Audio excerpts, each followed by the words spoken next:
Місцеві новини на Радіо Респект.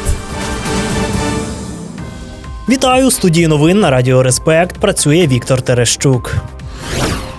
У Сарнах перед судом постане водійка, яка смертельно травмувала пішоходку. Як повідомляє прокуратура, досудове розслідування завершили. Матеріали справи вже скерували до суду. Нагадаю, що ДТП сталося 23 листопада на вулиці Бандери. Тоді 54-річна водійка легковика наїхала на нерегульованому пішохідному переході на 63-річну жінку. Потерпілу з тяжкими травмами госпіталізували, однак за декілька годин вона померла у лікарні. Водійці загрожує від 3 до 8 років позбавлення волі.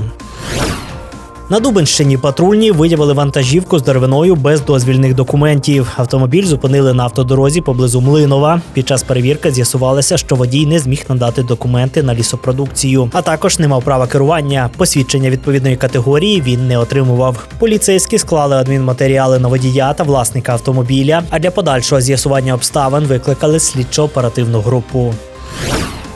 У Хмельницькому до суду передали справу 23-річної жінки, яку підозрюють у серії крадіжок із банківських карток. За даними слідства, впродовж літа минулого року вона разом із сестрою діяла на території залізничного вокзалу, входила в довіру до людей та отримувала доступ до їхніх карток. Після цього гроші знімала або переказувала безготівково. Загальна сума збитків перевищує 240 тисяч гривень. Обвинувачена нині перебуває під вартою. Їй загрожує до 8 років ув'язнення. Її спільницю наразі розшукують.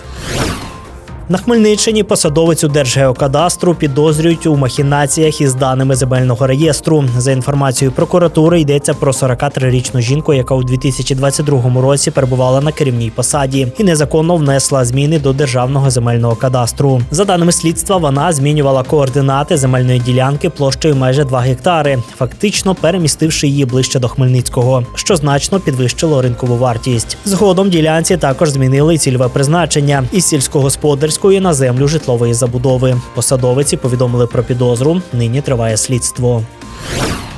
У Рівному вчора ввечері патрульні припинили небезпечні розваги водіїв на парковці біля одного із торгових центрів. Кілька автолюбителів влаштували дрифт, ігноруючи правила дорожнього руху та безпеку інших. Уже за декілька хвилин на місце прибули патрульні. У 23-річного водія БМВ виявили низку порушень: відсутність страхового полісу, несправність освітлення та недотримання правил маневрування. В іншого водія за кермом автомобіля Тесла інспектори помітили ознаки наркотичного сп'яніння. Від медогляду він відмовився. Також він не мав необхідних документів. Обидва автомобілі евакуювали на арешт-майданчик, на водіїв склали адмінматеріали.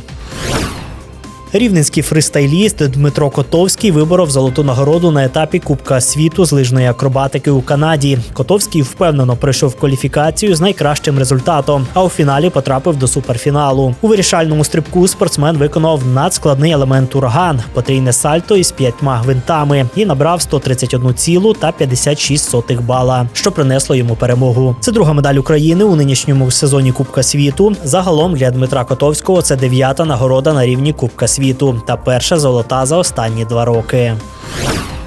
Радіаційний фон на Хмельницькій атомній електростанції у межах норми. За повідомленням інформаційного центру ХАЕС, показники на проммайданчику та в 30-кілометровій зоні спостереження відповідають нормальній експлуатації енергоблоків та не перевищують природного фону.